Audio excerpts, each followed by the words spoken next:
तैयार हो जाए, क्योंकि आप आ चुके हैं उस सफर पर जहां हर कहानी में होगा ट्विस्ट, हर किरदार होगा खास। स्वागत है एसी नॉवल वर्ल्ड में।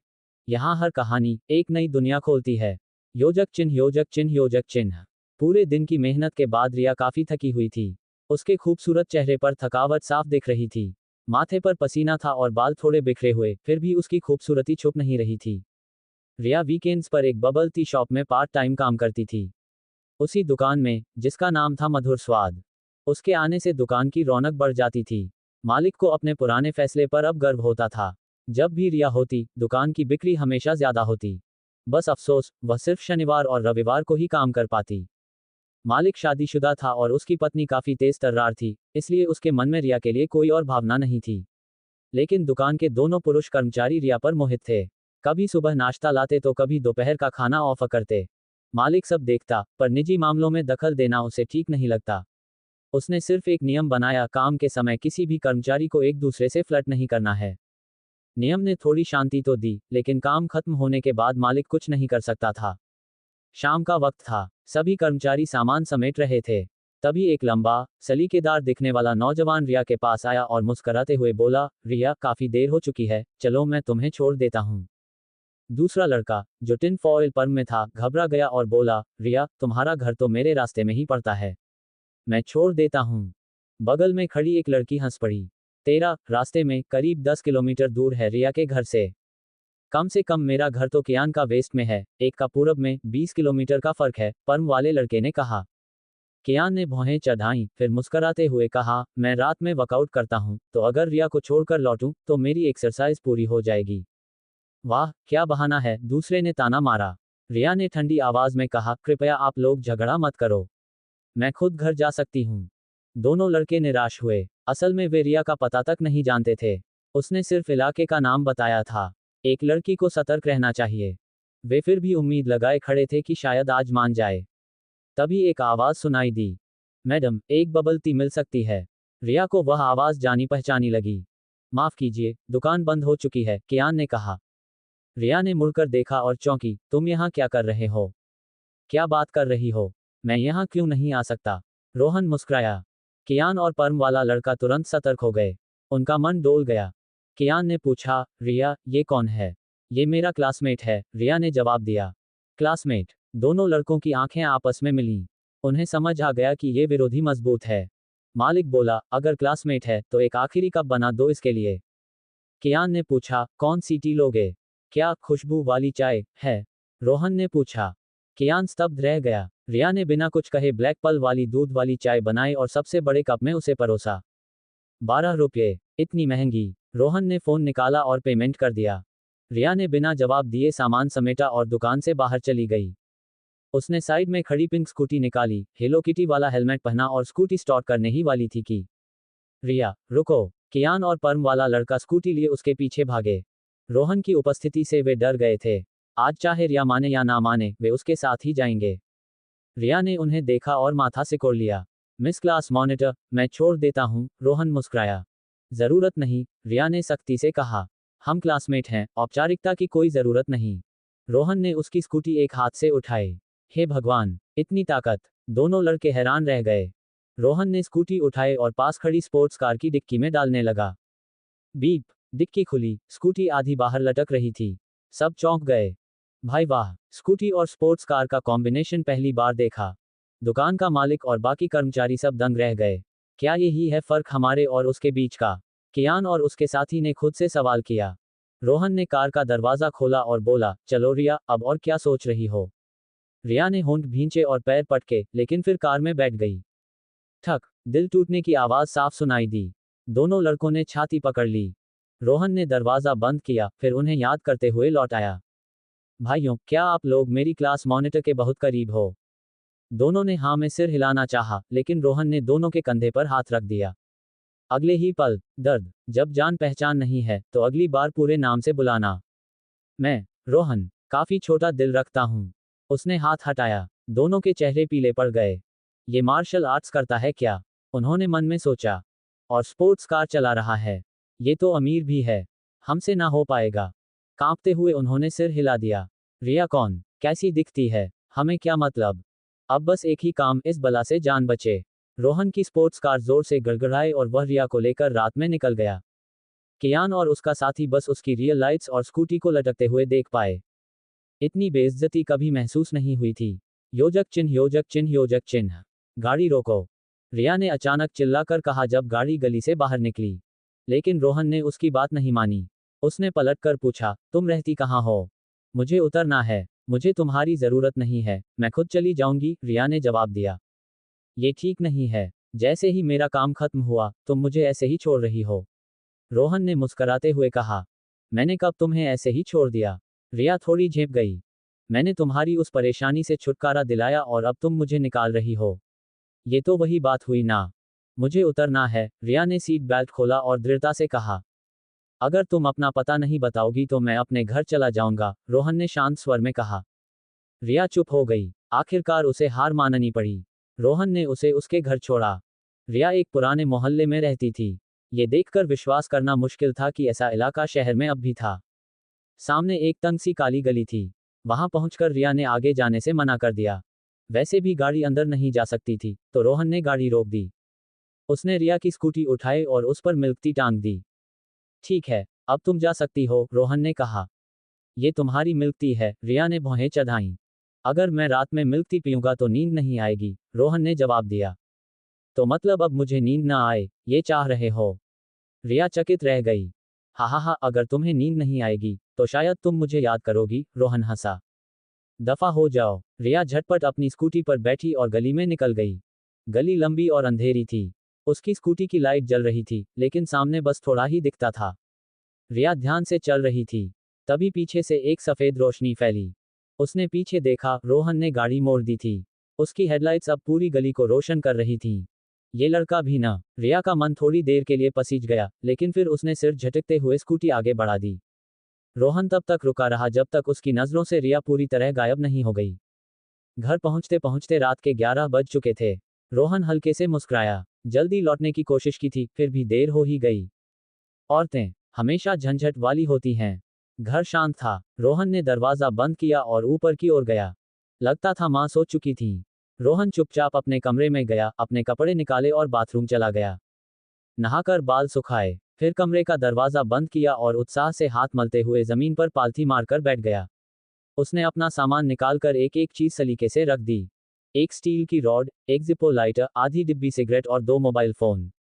ये सब आम चीजें थीं। अगर मौका मिला तो वो दोनों मोबाइल के पासवर्ड हैक करने की कोशिश करेगा। शायद उनमें उन मरे हुए योद्धाओं की पहचान से जुड़ी जानकारियां हों। एक जोड़ी बॉक्सिंग ग्लव्स और एक तलवार भी थी। ये सब रून हथियार थे। बॉक्सिंग ग्लव्स और तलवार पर बने चिन्ह रहस्यमय और प्रभावशाली लग रहे थे। रोहन ने इनके आधार पर ऑनलाइन खोज की। बैंगनी काले रंग के boxing gloves dark shadow series के एक star high class ice element हथियार थे। इनकी कीमत करीब 2 मिलियन थी। लाल चिन्हों वाली तलवार फायरी फ्लेम सीरीज की एक स्टार एलीट क्लास हथियार थी, जिसकी कीमत लगभग 3.5 मिलियन थी। ये कीमतें देखकर रोहन दंग रह गया। शुक्र है कि वो अमीर परिवार से था, वरना इतना बड़ा झटका लग सकता था। अब उसे हथियार खरीदने की झंझट नहीं करनी पड़ेगी। ये दोनों काफी थे। अंत में अंडा। रोहन ने अंडा बैग से निकाला और लाइट में गौर से देखा। ऊपर से देखकर कुछ अंदाजा नहीं लगा कौन से जानवर का है। यही अंडा वो 2 योद्धा हथियाने की कोशिश कर रहे थे। मतलब ये कोई खास चीज होगी।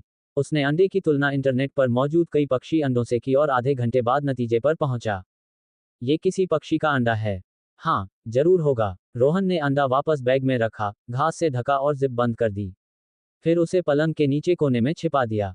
जो भी हो, फिलहाल इसे रखता हूं। बाद में पहचान कर देखेंगे कि कैसे सेते हैं। इसके बाद रोहन ने अपनी एट्रीब्यूट पैनल की ओर देखा। ग्रेटर दैन ज्ञान 83, चेतना 12.1, प्रतिभा शुरुआती अग्नि प्रतिभा 10/300, शुरुआती बर्फ प्रतिभा 12/300, बल अग्नि 6/100, 1 स्टार सैनिक स्तर, बर्फ 100, 1 स्टार सैनिक स्तर।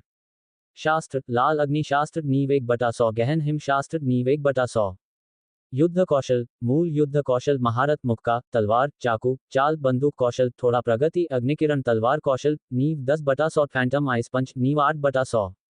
ज्ञान मूल विषय पूर्णांक कुल युद्ध शक्ति 135। इतनी सारी पंक्तियां देखकर रोहन के चेहरे पर संतोष आ गया। वो अब एक मार्शल वॉरियर बन चुका था। दूसरों के मुकाबले उसने जल्दी यह स्तर हासिल किया, लेकिन जो उसने झेला था वो भी कम नहीं था। हाल ही में तो मौत के मुंह से निकला था। जोखिम में ही तो अवसर होता है। अब जब उसने विस्तार से अपनी एट्रीब्यूट पैनल देखी तो बहुत कुछ नया दिखा।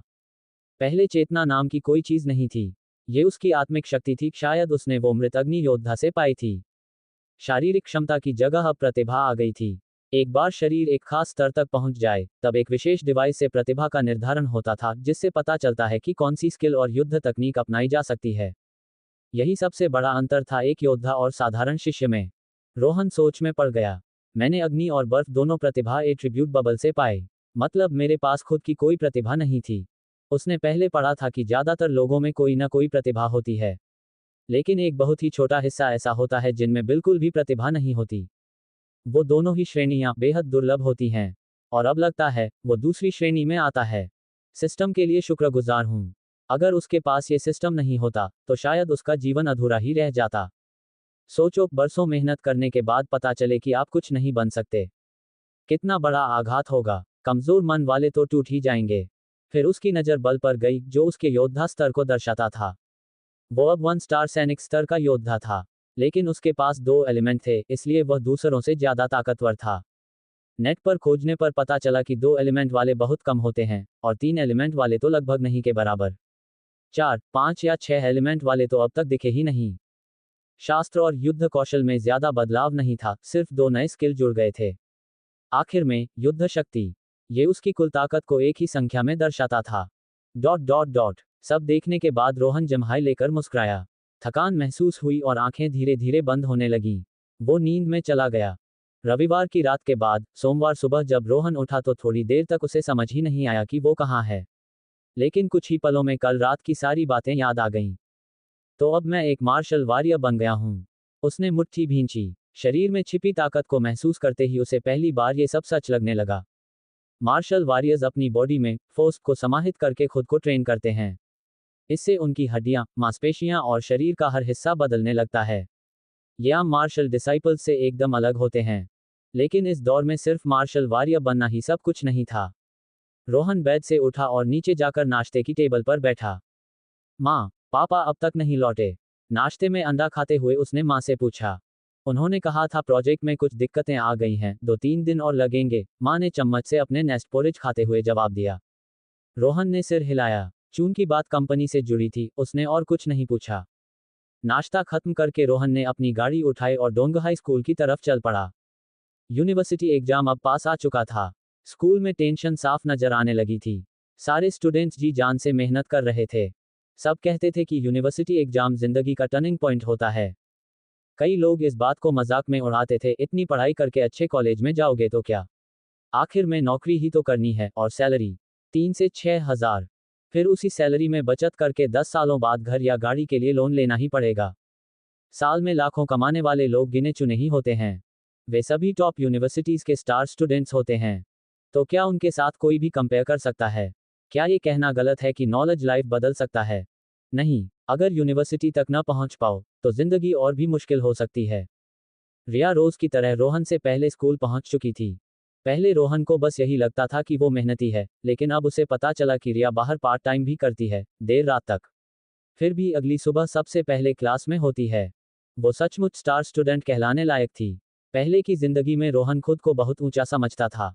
उस उम्र में वो रिया जैसी लड़कियों की मेहनत को देखकर बस हंसता था। इतनी पढ़ाई से क्या मिलेगा? उसकी पूरी जिंदगी की कमाई से भी मेरी एक स्पोर्ट्स कार नहीं खरीदी जा सकती। लेकिन जब उसके परिवार का साम्राज्य बर्बाद हुआ, तब उसे अपनी असलियत समझ आई। उसके पास कुछ नहीं था। उसने एक गहरी सांस ली और रिया की तरफ देखा। उसे परेशान किए बिना अपनी सीट पर बैठ गया, मोबाइल निकाला और ताओबाओ पर लॉग इन किया। उसे ऐसे कोई खास कंटेनर खोजने थे जिनमें वो अपने हथियार रख सके। उसके सिस्टम की परफॉर्मेंस देखकर उसे लग रहा था कि भविष्य में वो हर दिशा में तरक्की करेगा। लड़ाई की नई तकनीकों की लिस्ट बढ़ती ही जाएगी। अभी उसके पास एक तलवार और बॉक्सिंग ग्लव्स थे। आगे चलकर और भी हथियार होंगे। अब क्या वो सारे हथियार अपने शरीर पर लटकाकर घूमे? उसने ताओबाओ पर स्क्रॉल करना शुरू किया। ताओबाओ पर सब कुछ मिलता था। जो चाहिए, मिल जाता था। जैसे ही उसने कीवर्ड टाइप किए, सामने एक लंबी लिस्ट खुल गई। लेकिन ज्यादातर सामान तलवार के कवर, चाकू के म्यान या लाठी होल्डर टाइप था। वैसा नहीं जैसा रोहन चाहता था। सुबह की सेल्फ स्टडी के बाद पहला लेक्चर शुरू हो गया, लेकिन रोहन अभी भी टावबाव पर ही था। पढ़ाई में उसका मन नहीं लग रहा था। रिया उसकी ये लापरवाही देखकर चुपचाप सिर झुकाकर रह गई, कुछ नहीं बोली। तभी रोहन की नज़र एक चीज पर जाकर रुक गई। दुकानदार, वेपन करियर कास्केट। डिजाइन देखा, एक आयताकार बॉक्स था, पुरानी स्टाइल में। डिटेल्स में पढ़ा, ये बॉक्स 14 तरह के हथियार समेट सकता था। ऊपर एक मैकेनिज्म था, एक बटन दबाते ही जरूरी हथियार बाहर आ जाता। क्या वाकई इतना अच्छा था?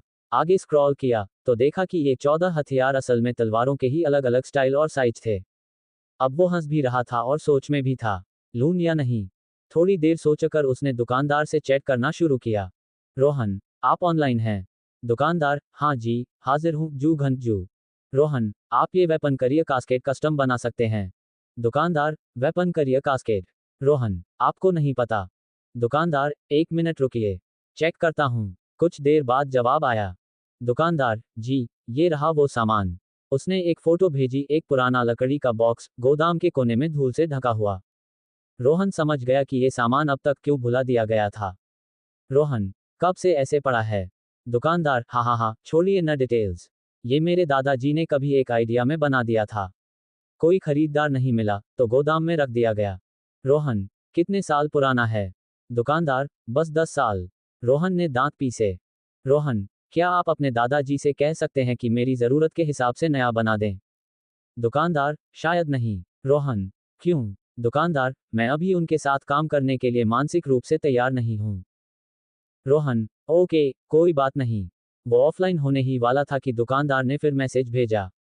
दुकानदार, रुकिए। दुकानदार, अगर आप चाहें तो आप अपनी ज़रूरतें बता सकते हैं। मैं इस पुराने बॉक्स को ही थोड़ा कस्टमाइज कर सकता हूं। अगर ये बिक गया तो मेरे दादा खुश हो जाएंगे। रोहन, ठीक है, चलो एक कोशिश करते हैं। उसने अपनी ज़रूरतें विस्तार से समझाईं। कुछ देर चुप रहने के बाद जवाब आया। दुकानदार, क्या आप वेपन करियर कास्केट्स कलेक्ट करते हैं? रोहन, कुछ ऐसा ही समझ लीजिए। दुकानदार, ठीक है, मैं पूरी कोशिश करूंगा। जैसे ही काम पूरा होगा, बताऊंगा। रोहन, प्राइस क्या रहेगा? दूसरी तरफ से कोई जवाब नहीं आया। लगता था वो ऑफलाइन हो गया, जैसे तुरंत डिजाइन में लग गया हो। रोहन, ये कैसा आदमी है? कुछ देर बाद, दुकानदार, अरे हाँ, भूल गया था ओ। दुकानदार, किसी को चाहिए ही नहीं था, तो आप बस 80 से 100 हजार के बीच कुछ दे दीजिए मेरे मेहनताने के तौर पर।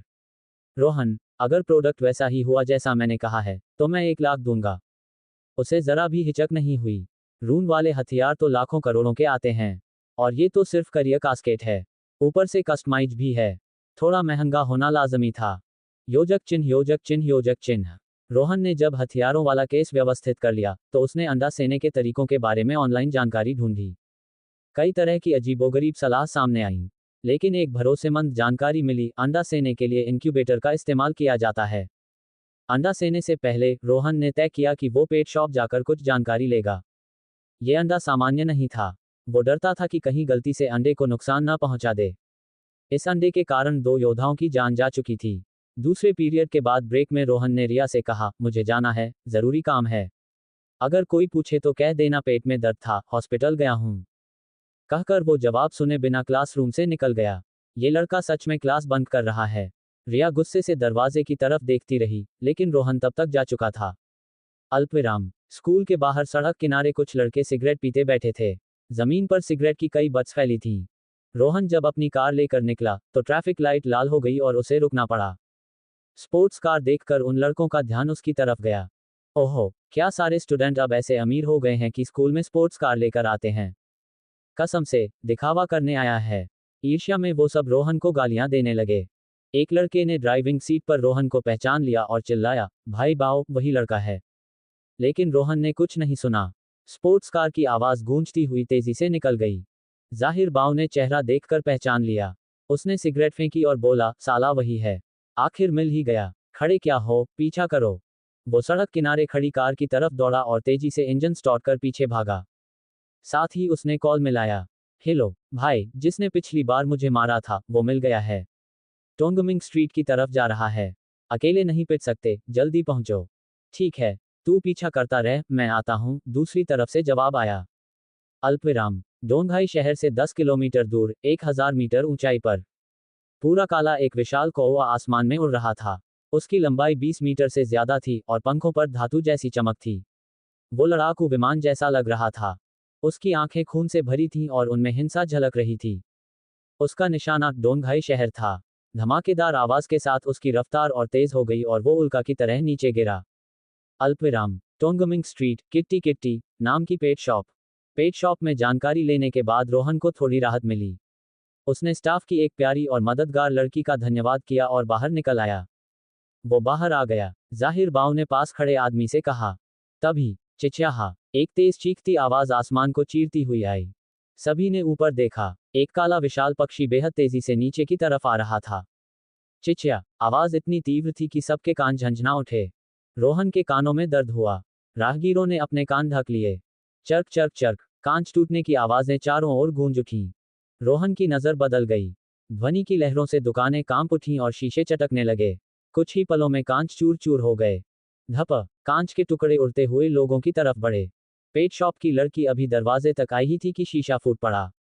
एक बड़ा टुकड़ा सीधे उसके माथे पर गिरा। रोहन ने फौरन उसे खींच लिया। उसी वक्त उसने अपनी ऊर्जा जगाई और आसपास उड़ते कांच को हटा दिया। कुछ लोग घायल हुए। कांच की धार ने कई लोगों को चीर दिया। जो बच गए वे भागने लगे। सभी के चेहरे डर से सफेद हो गए थे। ये परिंदा आया कहां से? शहर में क्यों घुस आया? जल्दी 120 पर कॉल करो, लोग घायल हो गए हैं। अल्पविराम। ये बहुत डरावना पक्षी है, शायद स्टार बीस्ट। रोहन ने ऊपर देखा। वो पक्षी उसकी ओर बढ़ता आ रहा था। ये सही नहीं है, ये मेरी तरफ आ रहा है। रोहन घबरा गया। उसने लड़की से कहा, अंदर जाओ, बाहर मत निकलना। फिर वो कार के पास भागा, तलवार निकाली, दस्ताने पहने और अंडे वाला बैग कंधे पर लटकाया। सब तैयार करके वो दुकान की ओर दौड़ा। चिचिया, कॉय ने उसे पहचान लिया था। उसकी रफ्तार और तेज हो गई। लोग चीखते हुए भागने लगे। कौआ अब शहर के ऊपर था। उसके पंखों ने पूरा आसमान ढंक लिया। फिर उसने पंख फड़फड़ाए और नीचे की ओर गिरा। साला, ये सच में मेरे लिए आया है। रोहन को लगा जैसे मौत उसके सिर पर मंडरा रही हो। वो ऊपर देखता रहा। उसे सिर्फ खून से भरी आंखें दिखीं। सारा शरीर सुन्न हो गया। अब क्या करूं? क्यों हमेशा मेरे साथ ही ऐसा होता है? हिलो। उसने होंठ काट डाले। दर्द महसूस होते ही शरीर ने प्रतिक्रिया दी। उसने ऊर्जा जगाई और तलवार में समेटी। अगर मरना ही है तो तुझे भी घाव दूंगा। तलवार से लाल आग की लपटें उठीं। रोहन के हाथ पसीने से भीग चुके थे। जैसे ही कौवा उसकी रेंज में आया, उसने तलवार चलाई। राक्षसी जानवर। निडर, एक गगनभेदी आवाज आई। साथ ही एक हरी तलवार की रोशनी छत से निकली और सीधे कौए को चीर गई। चिचिया, कौवा दर्द से चिल्लाया। तलवार की रोशनी ने उसे काट डाला। खून चारों ओर फैल गया। वो रोशनी बादलों तक जा पहुंची और उन्हें भी चीर दिया। कौवा की लाश आसमान से गिरी। ये सब पलक झपकते हुआ। लोग अवाक रह गए। सब ने ऊपर देखा। इतनी ताकत! जाहिर बाव के साथी की आंखें फटी रह गईं। रोहन की तलवार अब भी हाथ में थी। उसकी पीठ पसीने से तर थी। वो अपनी चाल शुरू ही नहीं कर पाया था। अब भी उसे होश नहीं आया था। योजक चिन्ह, योजक चिन्ह, योजक चिन्ह। कमाल है, ये इंसान तो गजब का है। रोहन ने गहरी सांस ली और अपने धड़कते दिल को शांत करते हुए सोचा। हवा को चीरती हुई तलवार की रोशनी ने उसकी सोच की सीमाएं तोड़ दी थीं। असली योद्धा तो ऐसा ही होता है। एक बार में ही 100-200 मीटर तक सब कुछ तहस नहस कर दिया। उसके मुकाबले रोहन को खुद पर शर्म आई। उसने तुरंत अपनी उलझन भरी भावभंगिमा को छुपाया। मैं पूरी तरह तैयार था, मुद्रा तक सही थी। ये क्या कर डाला मेरे साथ? कितना अजीब लग रहा है। शुक्र था कि सबका ध्यान उस विशाल कौवे पर था। लोग घबराकर इधर उधर भाग रहे थे, किसी ने रोहन की ओर देखा तक नहीं। उसने जल्दी से अपनी तलवार और बॉक्सिंग ग्लव्स समेट लिए और अंडे वाला बैग भी कार में रख दिया। फिर ऐसे बर्ताव किया जैसे कुछ हुआ ही नहीं हो और उस जगह की ओर देखने लगा जहां वो विशाल पक्षी गिरा था। वो जगह ज्यादा दूर नहीं थी, बस 10 मीटर की दूरी पर। सड़क के बीचों बीच उस विशाल पक्षी की लाश पड़ी थी। आसपास खड़ी कुछ गाड़ियां दब गई थीं और उनके अलार्म चीख रहे थे। कुछ स्ट्रीट लाइट्स भी गिर चुकी थीं। बिजली की चिंगारियां निकल रही थीं, जिससे लोग पास आने से डर रहे थे। राहगीर दूर खड़े थे, लेकिन मोबाइल निकालकर फोटो और वीडियो जरूर बना रहे थे। ये कौवा कितना बड़ा है, डरावना। अभी जो मदद की, वो कोई मार्शल वॉरियर ही रहा होगा। जरूर, ऐसा विशाल जानवर सिर्फ कोई योद्धा ही संभाल सकता है। जो बार ऊपर आसमान तक गया था, उसने पूरे शहर को हिला दिया। काश मैं भी ऐसा ताकतवर होता। लोग आपस में चर्चा कर रहे थे, उस योद्धा की शक्ति और रहस्य को लेकर हैरान और ईर्ष्यालु भी। मार्शल वॉरियर, इस युग में कौन नहीं बनना चाहता? लेकिन चाहने से क्या होता? ज्यादातर लोग तो दरवाजे पर भी नहीं पहुंच पाए थे। कुछ जो पहुंचे भी थे वो अंदर नहीं जा सके। जाहिर था ज्यादातर अभी भी बाहर खड़े थे। जाहो गंगबा के पास खड़ा आदमी एक उदाहरण था। रोहन उस कौवे की लाश को देखता रहा, थोड़ी उलझन में। क्या स्टार बीस्ट को मारने से भी एट्रीब्यूट बबल गिरते हैं? उत्तर सामने था। विशाल कौवे के पास कुछ बड़े पारदर्शी बुलबुले तैर रहे थे। दूसरों को वे दिख नहीं रहे थे, लेकिन रोहन के लिए वे बेहद साफ थे। वो भीड़ को चीरता हुआ कौवे के पास पहुंच गया। ऐसे दिखाया जैसे वो बस उत्सुक था। उसने चुपचाप उन बुलबुलों को छू लिया। Speed 130, fire force 35, blank attribute 60, spiritual site 1। क्या बकवास, क्या बकवास, क्या बकवास, 3 बार कहना जरूरी था। ये तो कमाल की चीजें थीं। रोहन खुशी से पागल हो गया। एक साथ 130 स्पीड पॉइंट, ये कुछ ज्यादा ही था। जब फायर फोर्स शरीर में समाई तो उसमें जबरदस्त तूफान आया। पूरे शरीर में जैसे कर्ट दौड़ गया। अद्भुत एहसास था। फिर देखा, ब्लैंक एट्रीब्यूट 60। हैरानी हुई। क्या इसका मतलब था कि इन्हें किसी भी गुण में बदल सकते हैं? रोहन ने सोचा कि इस पर बाद में रिसर्च करेगा। आखिरी था, स्पिरिचुअल साइट 1। उसे अपनी आंखों में कुछ अजीब सा महसूस हुआ, जैसे ठंडी हवा बह रही हो। अगर उसके पास आईना होता तो वो देखता कि उसकी आंखों पर हल्की काली झिल्ली छा गई थी। मजेदार था, लेकिन इसका फायदा क्या? उसने चारों ओर देखा, लेकिन कुछ खास नहीं दिखा। उसने मन ही मन उस शक्ति को रोकने की सोची, और वो ऊर्जा उसकी आंखों में समाकर सो गई। कुछ देर बाद कुछ लोग वहां पहुंचे। भीड़ को हटाया गया और जगह को घेर लिया गया। ये तो सिटी प्रोटेक्शन ब्यूरो वाले हैं। उनके कपड़े काले थे, जिन पर तलवार और ढाल का चिन्ह बना था। लोग समझ गए कि ये एक खास सरकारी विभाग है जो शहरों की रक्षा करता है। इसमें काम करने वाले सभी युद्ध कुशल होते हैं। इनके रहते आम लोग चैन से जी पाते हैं। कई बार बिना बताए इन्होंने कई बड़ी समस्याओं को निपटाया था। उन्होंने विशाल कौवे की लाश को ट्रक में लादा और सड़क साफ कर दी। पास के लोगों से पूछताछ की कि ये जानवर शहर में कैसे आया, पर कोई ठोस जानकारी नहीं मिली। लोग सिर्फ उस रहस्यमयी योद्धा की बात कर रहे थे। अंत में वे निराश होकर चले गए। रोहन वहीं खड़ा उन्हें जाते देखता रहा। उसके मन में सवाल था, ये पक्षी क्या मेरे लिए आया था? क्यों? हमारा क्या झगड़ा था जो ये इतनी दूर जंगल पार कर मुझे मारने आया? कोई उत्तर न मिला तो उसने सोचना छोड़ दिया। पेट शॉप की वो सुंदर लड़की बाहर निकली और रोहन की ओर भागी, क्योंकि अब माहौल शांत हो चुका था। दूसरी ओर, जाहो गंगबा ने सिटी प्रोटेक्शन ब्यूरो वालों को जाते देखा और अपने साथ खड़े आदमी से बोला, भाई, वो लोग चले गए। अब जल्दी से उस लड़के को पकड़ो। मुझे उस लात का बदला लेना है जो उसने पब में मारी थी। वो अब भी उस दिन की बेइज्जती नहीं भूला था। वो गुस्से से रोहन की ओर बढ़ा। चपाक, लेकिन उसके साथ वाले ने जाहो गंगबा के सिर पर थप्पड़ मारा। पकड़ेगा? क्या पकड़ेगा? जाहो गंगहू भड़क उठा। गंगबा हक्का बक्का रह गया। भाई, क्यों डांट रहे हो? कसम से, तेरी मूर्खता से मेरा दिमाग खराब हो गया है। गंगहू ने फिर थप्पड़ मारा। अब क्या हुआ? क्यों मार रहे हो? गंगबा ने घबराकर पूछा। क्योंकि तू बेवकूफ है, जानता भी है किससे पंगा ले रहा है।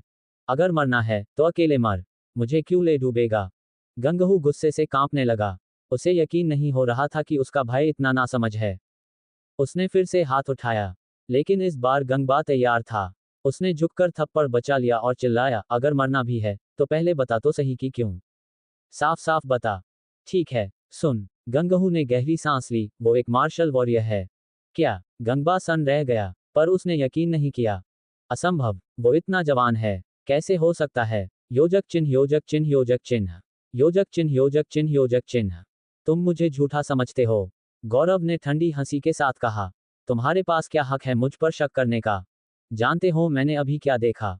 शक्ति। वो वही शक्ति थी।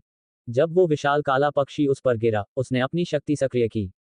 मैंने अपनी आंखों से देखा। अगर तुम मेरी बात नहीं मानते तो क्या मैं अंधा हूं? गौरव के ये गुस्से भरे शब्द मोहित के कानों में गूंजते रहे। वह सन रह गया। शक्ति, युद्ध योद्धा। वो लड़का वाकई में एक युद्ध योद्धा है। लेकिन पिछली बार जब मैं मिला था वो इतना ताकतवर नहीं था। तब तो वो सिर्फ एक उन्नत स्तर का शिष्य था। अब इतनी जल्दी योद्धा कैसे बन गया? मोहित को यकीन नहीं हो रहा था। सिर्फ एक ही वजह हो सकती है, वो अपनी ताकत छिपा रहा था। वो नहीं चाहता था कि कोई उसकी असली शक्ति जाने। गौरव ने अंदाजा लगाया। छिपी हुई शक्ति। मोहित चौंक गया, फिर धीरे से पूछा, उसका मकसद क्या हो सकता है? वो जानना हमारा काम नहीं है। लेकिन सोचो, अगर तुम बार बार एक युद्ध योद्धा को उकसाओ तो नतीजा क्या होगा? गौरव ने उसे घूरते हुए कहा। हे भगवान! मोहित डर के मारे कांपने लगा। भाई, मैंने उसे पहले ही एक बार नाराज कर दिया था। क्या वो मुझे मार देगा? उसने डर के मारे कांपते हुए पूछा। कह नहीं सकते, लेकिन ये बात आगे चलकर परेशानी जरूर बन सकती है। ऐसा करते हैं, तुम मेरे साथ चलो। हम उससे माफी मांगते हैं। देखेंगे क्या वो माफ करता है और ये मामला वहीं खत्म हो जाता है, गौरव ने कुछ देर सोचकर कहा। मोहित हिचकिचाया। वो रोहन का सामना नहीं करना चाहता था। लेकिन जब उसने देखा कि गौरव फिर भड़कने वाले हैं, उसने दांत भींचते हुए कहा, ठीक है, मैं माफी मांग लूंगा। अल्पविराम। इधर जब गौरव और मोहित रोहन से उलझने के अंजाम का अंदाजा लगा रहे थे, उधर पालतू दुकान की सुंदर लड़की रोहन के पास आई। हेलो, मदद करने के लिए शुक्रिया, लड़की ने थोड़ा शर्माते हुए कहा। कोई बात नहीं, तुम्हारा धन्यवाद करना चाहिए मुझे, तुमने मेरी सारी बातें ध्यान से सुनी। मैंने बहुत दुकानें देखी, लेकिन कोई भी पक्षियों को तुम्हारी तरह नहीं समझता, रोहन ने मुस्कुराकर जवाब दिया। चलो वेचेट एक्सचेंज करते हैं। आगे चलकर कोई सवाल हो तो सीधे मुझसे पूछ लेना, लड़की ने खुद पहल की। पहले कभी किसी ने रोहन के साथ ऐसा व्यवहार नहीं किया था। रोहन ने सोचा, क्या मैं ऐसा लड़का लगता हूं जो किसी लड़की का वेचेट इतनी आसानी से ले ले? ठीक है, करते हैं। आगे भी कुछ पूछना पड़ा तो तुम्हें ही परेशान करूंगा, रोहन ने फोन निकाला। दोनों ने एक दूसरे का नाम और एड शेयर किया। लड़की का नाम रिया था। उसने कहा, दुकान में बहुत काम है, मुझे वापस जाना होगा। कुछ भी चाहिए हो तो वेचेट पर बताना। जरूर, रिया मुस्कुराकर हाथ हिलाते हुए वापस दुकान की ओर दौड़ गई। तभी गौरव अपने निकम्मे भाई मोहित को साथ लेकर धीरे धीरे रोहन की ओर आया। भाई साहब, जरा रुको, रोहन ने मुड़कर देखा। पहले गौरव पर नजर पड़ी अनजाना चेहरा, फिर मोहित की तरफ देखा। अरे, तुम, उसकी मुस्कान और अंदाज ने मोहित को कांपने पर मजबूर कर दिया। गौरव की भी धड़कन बढ़ गई। उसने मोहित को आगे ढकेला। बॉस, मोहित ने हकलाते हुए मुंह खोला। रोहन ने सिगरेट सुलगाई और बोला, मैं तो बरसों पहले, बॉस, रहना छोड़ चुका हूं। मोहित हैरान रह गया। गौरव ने हंसते हुए कहा, मजाक कर रहे हैं आप? मैं गौरव हूं, और ये मेरा नालायक छोटा भाई मोहित है। इसने आपको पहचाना नहीं और गलती की। मैं आज इसे आपके सामने माफी मांगने लाया हूं। फिर वह मोहित पर चिल्लाया, जल्दी आकर इनसे माफी मांगो। मोहित झुकने ही वाला था कि रोहन ने हाथ उठाकर रोक दिया। रुको, मुझे नहीं लगता कि तुम माफी मांगने ही आए हो। तुम पूरा समय मेरा पीछा कर रहे थे। क्या मुझे बेवकूफ समझ रखा है? रोहन ने तीखे स्वर में कहा। गौरव का चेहरा उतर गया। मोहित तो डर के मारे थर थर कांपने लगा। भाई साहब, धड़ाक, रोहन की योद्धा की ऊर्जा दोनों भाइयों पर टूट पड़ी। उसे पहले ही पता था कि कोई उसका पीछा कर रहा है। अब गौरव की शक्ल देखकर साफ था, वो बदला लेने आए थे, लेकिन अब स्थिति पलट गई। क्या उन्होंने मेरी शक्ति देख ली? रोहन ने दोनों को ठंडी नजर से देखा। अब जब ये खुद चले आए हैं, तो मामला खत्म कर देना बेहतर है। गौरव पूरी ताकत से उस दबाव को झेल रहा था। वह अंदर से कांप उठा। सच में, ये एक युद्ध योद्धा है। मोहित का चेहरा सफेद पड़ गया और वो जमीन पर गिर गया। उठ भी नहीं पाया। ये शक्ति एक ताकतवर व्यक्ति की मौजूदगी का दबाव होती है जो कमजोरों को झुका देती है। रोहन बनाम गौरव, योद्धा बनाम शिष्य, अंतर साफ था। हम मुआवजा देने को तैयार हैं। गौरव पसीने में भीग गया। बड़ी मुश्किल से उसने कहा, मुआवजा। रोहन के होठों पर हल्की मुस्कान आई। इस कार्ड में 5 लाख हैं। हमारी तरफ से माफी। गौरव ने बैंक कार्ड निकाला। 5 लाख, किसी आम आदमी की पूरी जिंदगी में इतना पैसा नहीं जुड़ता। लेकिन रोहन, वो तो करोड़ों का वारिस था। क्या मैं ऐसा दिखता हूं जिसे पैसों की जरूरत है? गौरव का दिल बैठ गया। उसने भूल कर दी थी, इस आदमी को पैसे की कोई कमी नहीं। जो लड़का स्पोर्ट्स कार चलाता हो, क्या उसे पैसों की भूख होगी? गौरव का मन किया कि यही मोहित को पीट डाले। एक दिन दीजिए, कल तक आपकी संतुष्टि का हल दूंगा, गौरव ने फौरन कहा। ठीक है, मैं कल तुम्हारी खबर का इंतजार करूंगा। रोहन ने सिर हिलाया। उसे चिंता नहीं थी कि वे भाग जाएंगे। द्वारिका नगर बहुत बड़ा नहीं था। ऐसे लोग कहीं छुप नहीं सकते। गौरव ने मोहित को पकड़कर वहां से खींचा। रोहन ने उसे जाते हुए देखा। गौरव थोड़ा काम का आदमी लग रहा था, पर उसका भाई बिल्कुल बेकार। शेर और चीते वाले भाई, पर छोटा भाई न शेर था, न चीता। रोहन टोंगमिंग स्ट्रीट पर उस पेट शॉप से बाहर निकला और उस जगह की ओर बढ़ा जहां रिया ने उसे इंक्यूबेटर लेने के लिए कहा था। अच्छा हो अगर बहुत बड़ा इंक्यूबेटर मिल जाए। वो अंडा तो उसके पूरे बैग को भर चुका था। अंडा, पंछी का अंडा। रोहन की रूह कांप गई। उसने माथे पर हाथ मारा। वो खुद पर झुंझलाया। इतनी देर से उसे समझ क्यों नहीं आया? वो काली चील अपनी औलाद को ढूंढने आई थी। अब समझ आया कि वो उसके पीछे क्यों पड़ी थी। वो तो अपनी संतान की तलाश में आई थी, और रोहन उसे उठा लाया था।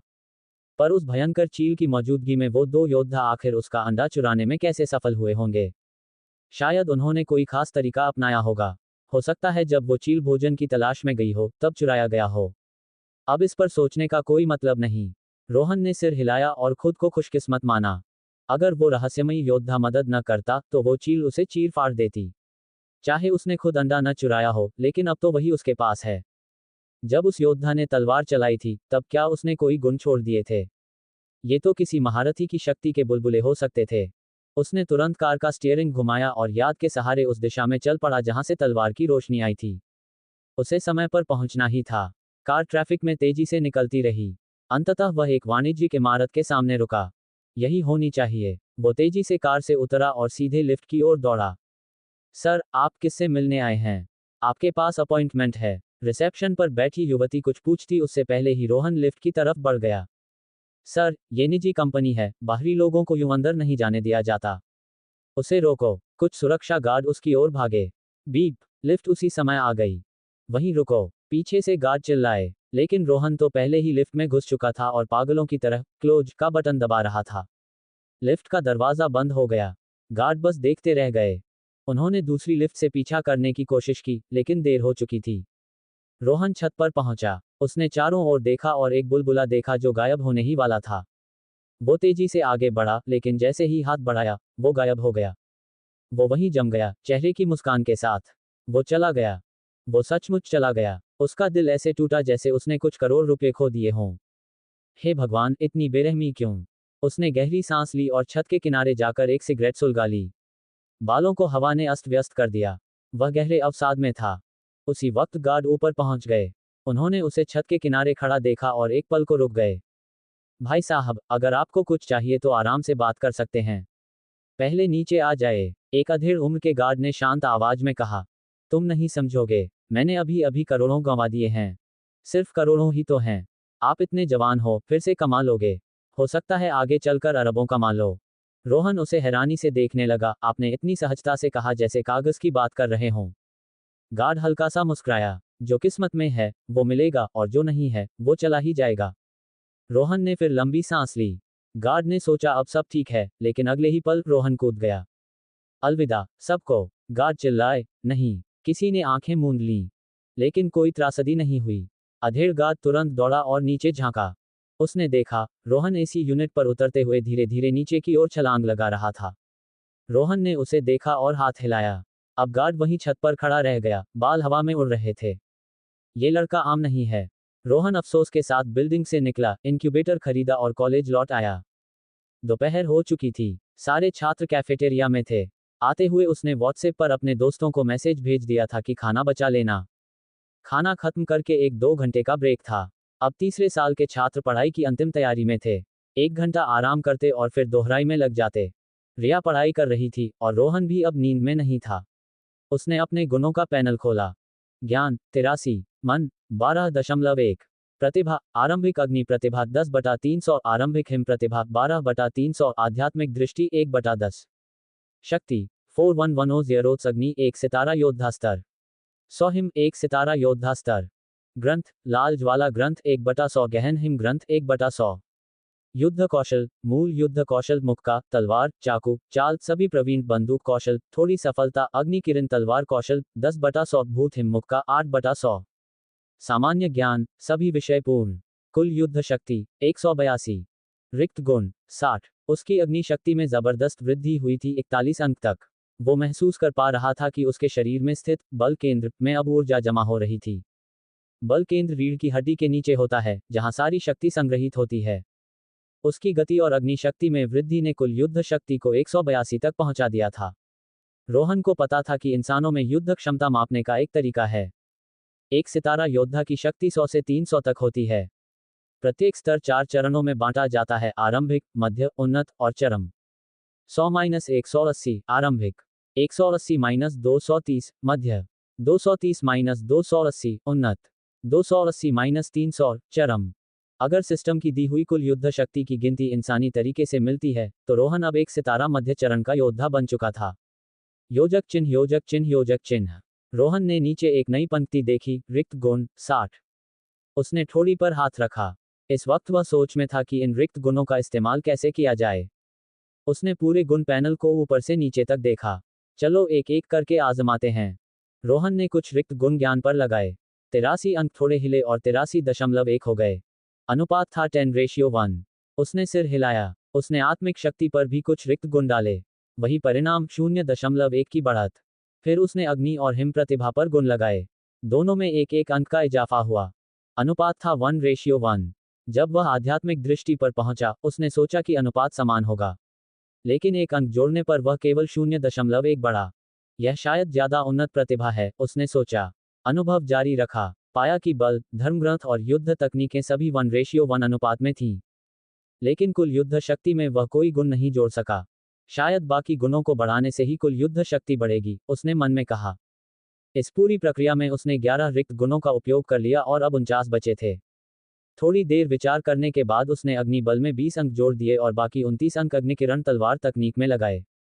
उसे लगा कि एक क्षेत्र में विशेषज्ञता ज्यादा मायने रखती है।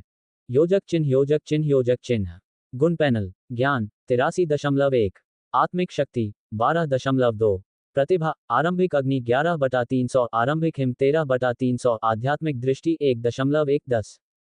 बल 6210 अग्नि 1 तारा सैनिक स्तर 100 हिम 1 तारा सैनिक स्तर। धर्मग्रंथ लाल ज्वाला ग्रंथ 2/100, गहरी हिम ग्रंथ 2/100। युद्ध तकनीकें मूल तकनीकें मास्टरी मुक्का तलवार चाकू पदचालन बंदूक कला छोटी उपलब्धि अग्निकिरण तलवार कला 40/100, माया हिम मुक्का 9/100। ज्ञान विषय पूर्ण अंक। कुल युद्ध शक्ति 191। रिक्त गुण 0। वह परिणामों को देखकर संतुष्ट हुआ। ये रिक्त गुण तो कमाल की चीज है, काश और मिलें, उसने सोचा। लेकिन उसे ये भी पता था कि इतनी मात्रा में रिक्त गुण बार बार नहीं मिलते। वह विशाल कौआ बहुत शक्तिशाली था, इसीलिए उसने इतने गुण छोड़े थे। अगर वह रहस्यमय योद्धा नहीं आता, तो मैं मर चुका होता। ये सब किस्मत का खेल था। उसने सिर हिलाया और मन को शांत किया। योजक चिन्ह योजक चिन्ह योजक चिन्ह। दोपहर कक्षा में पहली कक्षा उनके क्लास टीचर प्रदीप सर की थी। वह कक्षा में आए और बोले, बच्चों, विश्वविद्यालय प्रवेश परीक्षा में अब बस 2 हफ्ते बचे हैं। समय का सही उपयोग करो। लेकिन ध्यान रहे, शरीर को आराम भी मिले। घर जाकर माँ बाप से कहो कि अच्छा खाना बनाएं। और हाँ, शिक्षा मंत्रालय की तरफ से एक नई सूचना आई है। मार्शल आर्ट्स कोर्स परीक्षा में कुछ बदलाव किए गए हैं। सभी छात्र उनकी ओर देखने लगे। रोहन का ध्यान बढ़ गया।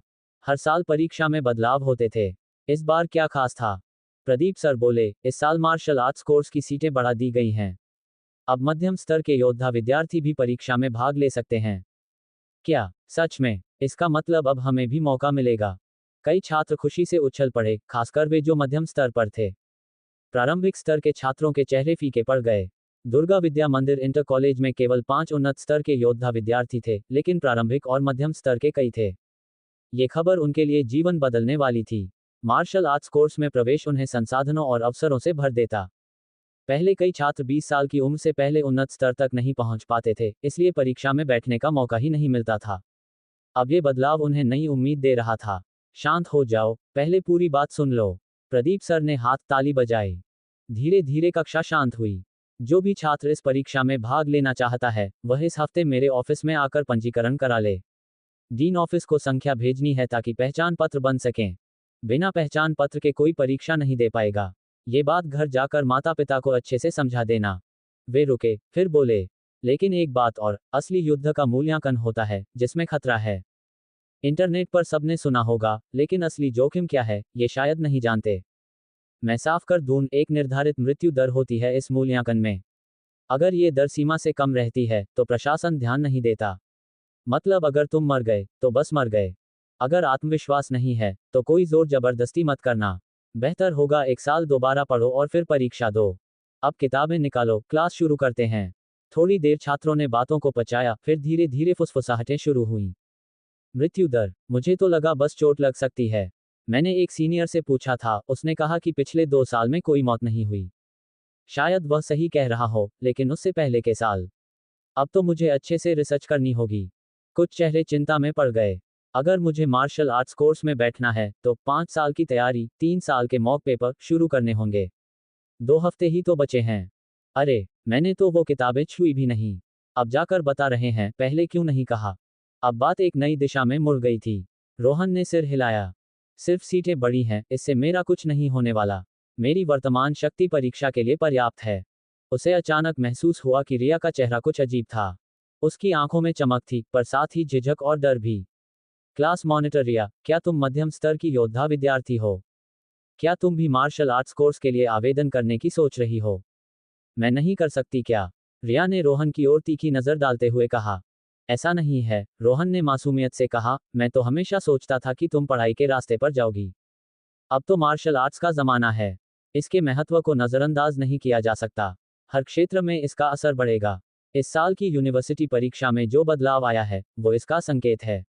इसलिए अगर मैं पढ़ाई के साथ साथ मार्शल आर्ट्स भी करूं, तो गलत क्या है? रिया ने ठंडे दिमाग से कहा। तुम ठीक कह रही हो, रोहन ने सिर हिलाया। तुम भी मार्शल आर्ट्स परीक्षा दोगे, है ना? रिया की निगाहें रोहन पर टिक गईं। हाल ही के उसके प्रदर्शन को देखकर वो लगभग 90% यकीन कर चुकी थी, लेकिन फिर भी उसने और सवाल नहीं किया। उसे अब समझ आ गया था कि रोहन पढ़ाई में ज्यादा ध्यान क्यों नहीं देता। पर मार्शल आर्ट्स परीक्षा में लिखित हिस्सा भी होता है। 5 साल की परीक्षा, 3 साल के नमूना पेपर पढ़ना जरूरी है। क्या रोहन को इतना भरोसा है? वो अभी भी कुछ उलझी हुई थी। लेकिन जैसे ही उसे 5 साल की परीक्षा, 3 साल के नमूना पेपर की याद आई, उसका माथा सिकुड़ गया। शिक्षा मंत्रालय आखिर सोच क्या रहा है?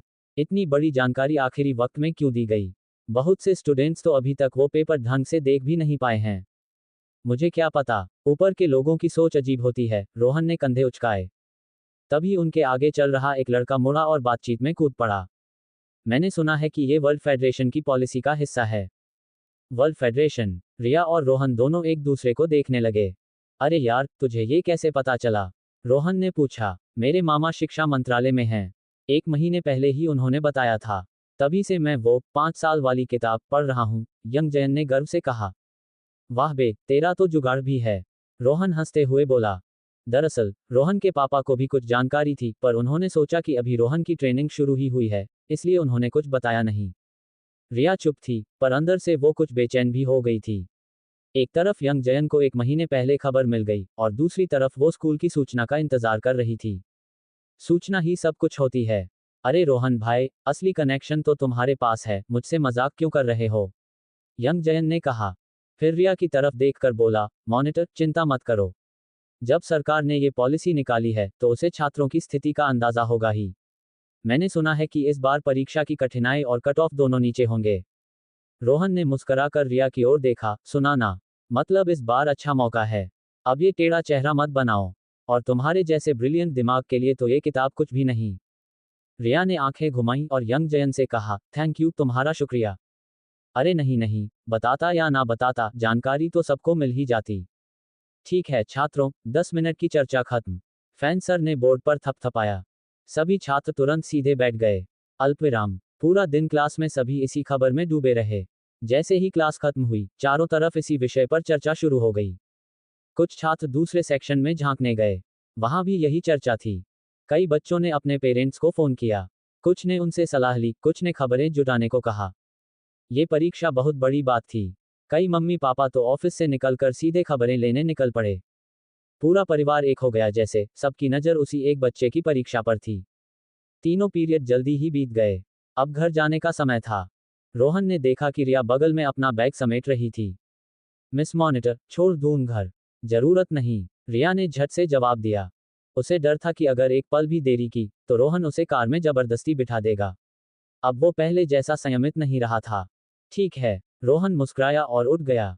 लेकिन जाते जाते रुका। अगर तुम वाकई में मार्शल आर्ट्स परीक्षा देना चाहती हो, तो अगले 2 हफ्ते पार्ट टाइम जॉब मत करो।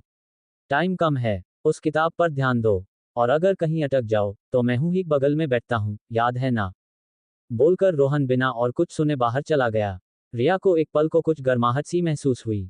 उसने मुस्कुराकर खुद से कहा, ये लड़का फिर मुझे पटाने की कोशिश कर रहा है। अल्पविराम। स्कूल गेट पर रोहन की मुलाकात यश, भावना और युवराज से हुई। सबको बढ़ी हुई सीटों की खबर मिल गई थी। भावना और युवराज तो दूसरी क्लास में थे, पर खबर उन तक भी पहुंच गई थी। भावना और युवराज बहुत उत्साहित थे। उनके पास 1 साल का समय था और इंटरमीडिएट स्टेज तक पहुंचना संभव था। खासतौर पर भावना के लिए, जिसे बस परिवार से संसाधन मिलने थे। उसे भी 1 साल में तैयार किया जा सकता था। लेकिन यश कुछ उदास था। जो लोग मार्शल आर्ट्स से नहीं जुड़े थे, उनके लिए ये नया सिस्टम क्रूर था। हालांकि इंटरमीडिएट स्टेज पाना संभव था, लेकिन अब पछताने से कुछ नहीं होता। मौके उन्हीं को मिलते हैं, जो तैयार होते हैं। यश, एक काम कर। शायद तू 1 साल रिपीट कर सकता है। घर जाकर बात कर, रोहन ने कहा। हाँ, हम लोग भी उसे यही समझा रहे थे, युवराज बोला। रोहन, तू सच में सोचता है कि मुझे रिपीट करना चाहिए? यश ने पूछा। मैं क्या सोचता हूँ, उससे क्या फर्क पड़ता है? सवाल यह है कि तू क्या चाहता है। मैं घर जाके मम्मी पापा से पूछता हूँ, यश ने कहा। रोहन चुप हो गया। अब फैसला यश को लेना था। इन सब अनुभवों के बाद रोहन जानता था कि मार्शल आर्ट्स का रास्ता आसान नहीं होता। क्या मार्शल आर्ट्स सीखना सही होगा? क्या कोई पछताएगा? इसका जवाब कोई नहीं दे सकता। हर किसी को खुद चलकर ही समझना पड़ता है कि रास्ता सही है या नहीं, और क्या वो पछताएगा या नहीं। योजक चिन्ह, योजक चिन्ह, योजक चिन्ह। राहुल और उसके दोस्त मार्शल आर्ट्स परीक्षा को लेकर थोड़े मायूस थे। रंग समझते हुए रिया ने तुरंत बात बदल दी। पता है, आज फिर जोया ने माउंट बावन की जांच के लिए लोगों को भेजा था। अच्छा, क्या मिला उन्हें? राहुल ने बेरुखी से पूछा। ये वैसा ही था जैसा उसने सोचा था। चतुर लोग ज्यादा जिज्ञासु होते हैं। जोया भी खुद को बहुत चतुर समझती थी। उसे बीती रात कोई जवाब नहीं मिला, तो वो दोबारा जांच करवाएगी ही। बुयान ने बताया कि एक जंगल में लड़ाई के निशान मिले हैं। ताक देखकर लगता है कि ये मार्शल वॉरियर्स की लड़ाई थी, रिया बोली। Martial warriors? रोहित और यश चौंक गए। वहां जले हुए पेड़ पौधे और कुछ जमी हुई झाड़ियां थीं। जरूर फोर्स से नष्ट हुई होंगी, रिया ने कहा। अच्छा हुआ कि राहुल वहां नहीं था, वरना मुश्किल में पड़ सकता था, रोहित बोला। राहुल ने सिर हिलाया। रिया, ये वो यान कौन है? यश ने पूछा। कल विला में मिली थी। बहुत बातूनी है और सब खबरें रखती है। जैसे ही उसे पता चला, मुझे मैसेज कर दिया, रिया हंसी। और क्या बताया उसने? राहुल ने पूछा। जोया के पहुंचते ही सिटी प्रोटेक्शन ब्यूरो के लोग भी पहुंच गए थे, पर उन्हें कुछ खास नहीं मिला। लगता है दोनों मार्शल वॉरियर्स लड़ाई के बाद चले गए थे। राहुल ने मन ही मन सोचा कि रिया को बस सही बातें पता हैं। असली जानकारी शायद किसी को नहीं मिली। थोड़ी देर बाद सब स्कूल के गेट पर बिछुड़कर अपने घर चले गए। अल्पविराम। राहुल जब घर पहुंचा तो देखा कुछ अजनबी लोग बैठे थे। उसके पिता, शंकर, काम से लौटे थे और उन लोगों से बातचीत कर रहे थे।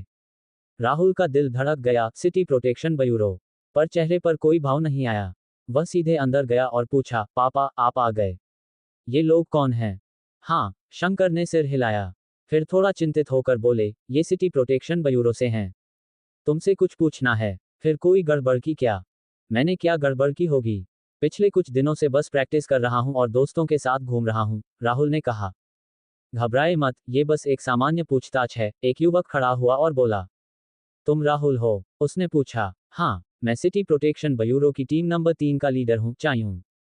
उसने कहा, कल रात माउंट बावन पर क्या हुआ था, उसी बारे में पूछने आए हैं। अच्छा, उसी बारे में? ठीक है, जो मुझे पता है बताता हूँ। राहुल ने सहज दिखने की कोशिश की। चायूं ने कई सवाल किए और राहुल ने पहले से तैयार जवाब दिए। सब कुछ इतने साफ सुथरे ढंग से बताया कि कोई शक की गुंजाइश नहीं बची। जब उसने बताया कि उसे रास्तों का सही अंदाजा नहीं होता, तो शंकर हंसते हुए बोले, बचपन से ही रास्ता भटक जाता है। अब तो जीपीएस है, नहीं तो एक दिन कहीं खो जाएगा। धन्यवाद आपके सहयोग के लिए। आज की असुविधा के लिए माफ कीजिए, चायूं ने कहा और चला गया। जैसे ही अधिकारी चले गए, शंकर ने उंगली से राहुल का माथा ठोका। राहुल हंसा। पापा, आपने तो अच्छा साथ दिया। बड़ मत बन, अब जरा सीधा रहना, ज्यादा मुसीबत मत मोल लेना, शंकर बोले। राहुल ने असली बात नहीं बताई और शंकर ने भी ज्यादा नहीं पूछा। लीना ने खाना लगाया और दोनों को बुलाया। अल्पविराम। चायूं कार में बैठा था। ड्राइवर ने पूछा, भाई चायूं, तुम्हें क्या लगता है वो लड़का सच बोल रहा था? कहना मुश्किल है, चायूं ने माथे पर शिकन डालते हुए कहा। मौके की जांच में पता चला कि दोनों मार्शल वॉरियर्स मारे गए हैं। वहां कोई तीसरा भी रहा होगा। ली रोहन की गवाही से लगता है कि राहुल भी कमजोर नहीं है। शायद अब वो एडवांस स्टेज मार्शल डिसाइपल बन चुका है। पर ऐसा लड़का दो मार्शल वॉरियर्स को नहीं मार सकता। तो हो सकता है वो लड़ाई देखकर डर गया हो और कुछ ना बताया हो। ड्राइवर ने कहा, क्या ऐसा हो सकता है कि दोनों वॉरियर्स एक दूसरे को मार गए और उसने उनका सामान उठा लिया? तू ज्यादा नॉवेल्स पढ़ रहा है क्या? इतना नसीब किसी को नहीं होता, चायूं ने आंखें घुमाई। भाई, अब यही तो चलन है जैसे किताबों में होता है, ड्राइवर हंसा। चुपचाप गाड़ी चला, चायूं मुस्कुराया। ली रोहन और राहुल दोनों ही एडवांस स्टेज मार्शल डिसाइपल हैं। आगे चलकर मार्शल वॉरियर्स भी बन सकते हैं। इनके घराने भी मामूली नहीं हैं। वैसे भी, उन वॉरियर्स का कोई सामान या मोबाइल नहीं मिला। हम नहीं जानते वे कौन थे। शायद ये केस ऐसे ही बंद हो जाए। सच है, जब से हम उस दूसरे महाद्वीप से जुड़े हैं, ऐसी मौतें और गायबियां आम हो गई हैं, ड्राइवर बोला। अल्पविराम। खाने के बाद राहुल चुपचाप अंडे वाला बैग लेकर अपने कमरे में गया। उसने अंडा बाहर निकाला और उसे इंक्यूबेटर में रख दिया। फिर बिस्तर पर लेट गया। कुछ देर तक वह यूं ही सोचता रहा, फिर अचानक उठकर एक आईना निकाला। उसने आईने में देखा और अपनी स्पिरिचुअल साइट एक्टिव की। उसने देखा कि उसकी आंखों पर एक काली झिल्ली सी है, जैसे कॉन्टैक्ट लेंस लगा हो, और अंदर कहीं लाल रोशनी चमक रही थी। हे भगवान, ये तो कौए जैसी आंखें लग रही हैं। उसने गौर से देखा और परेशान हो गया, क्या सच में उसकी आंखें बदल गईं? ये कैसी प्रतिभा है? तभी उसकी नज़र इंक्यूबेटर पर रखे अंडे पर पड़ी। स्पिरिचुअल साइट ऑन होते ही अंडा एक जलती हुई आग की गेंद जैसा दिखने लगा। फायर फोर्स, क्या ये स्पिरिचुअल साइट फोर्स को देखने के लिए है? राहुल को एक जबरदस्त ख्याल आया। शायद इसी शक्ति से वो विशाल कौआ डोंगहाई शहर तक आया था और उसी के सहारे उसे खोज लिया था। ये शक्ति उसी कौए से आई थी, लेकिन उसका संस्करण कमजोर था, पर उसमें बहुत सुधार संभव था। ये प्रतिभा बेहतरीन है, इससे मैं दूसरों की ताकत देख सकता हूँ। राहुल बुदबुदाया। वो इस शक्ति का लंबे समय तक अभ्यास करता रहा, जब तक उसकी आंखें थककर भारी ना हो गईं। सर दर्द जैसा क्यों लग रहा है? राहुल चौंका। उसने तुरंत अपनी एट्रीब्यूट विंडो निकाली और देखा, स्पिरिचुअल साइट के आगे ओवर कंजम्पशन लिखा था। इसका मतलब ये शक्ति मानसिक ऊर्जा खपत करती है। अब समझ गया, इसे बार बार इस्तेमाल नहीं कर सकता। थोड़ी देर आराम करने के बाद उसे राहत मिली। अभी तक तो मुझे पता है कि इससे फोर्स दिखती है, शायद और भी कुछ हो। उसने मन में सोचा कि आगे से इस शक्ति पर ध्यान देगा। इसमें बहुत क्षमता थी। योजक चिन्ह, योजक चिन्ह, योजक चिन्ह। तो रीडर्स, आपको को क्या लगता है, क्या होगा इस नॉवल में आगे? ये जानने के लिए सुनते रहिए रोहन द अल्टीमेट गॉड के अगले चैप्टर्स पर। और हाँ, अगर चैप्टर पसंद आया हो तो लाइक और कमेंट जरूर कर देना। इससे मुझे भी अगले चैप्टर्स को लिखने में मजा आता है। वीडियो पसंद आए तो लाइक करें और अपने दोस्तों के साथ शेयर करें। हमारे टेलीग्राम चैनल का लिंक डिस्क्रिप्शन में दिया गया है, तो जरूर ज्वाइन करें ताकि आप हमारे अपडेट सबसे पहले पा सकें। आपका सपोर्ट हमारे लिए बहुत महत्वपूर्ण है, इसलिए हमारे साथ जुड़े रहें और हमारी यात्रा में हिस्सा बनें।